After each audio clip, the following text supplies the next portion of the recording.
নমস্কার বন্ধুরা, কাঁচামরিচের আচার বানাতে কি কি লাগছে? কাঁচামরিচ 100 গ্রাম, সরিষা বাটা, ধনিয়া গুঁড়ো, পাঁচফোড়ন, মেথিসহ আদা বাটা, রসুন বাটা, হলুদ গুঁড়ো, মরিচ গুঁড়ো, চিনি, সিকার বা ভিনিগার, রসুন কোয়া, খাঁটি সরিষার তেল, লবণ পরিমাণ মতো। তো বন্ধুরা, এরপর কি করে বানাবেন প্রণালীটা আপনারা মনোযোগ সহকারে দেখে নিন।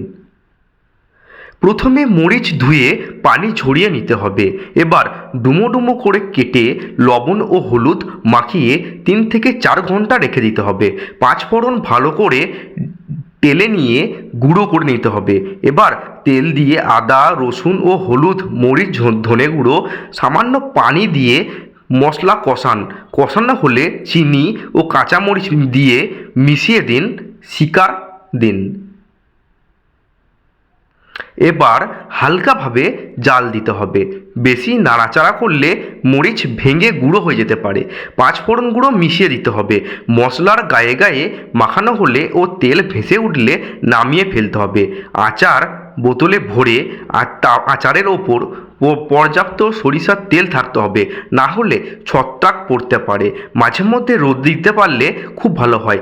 ভাত ও পোলাওয়ের সাথে এটি খেতে পারেন।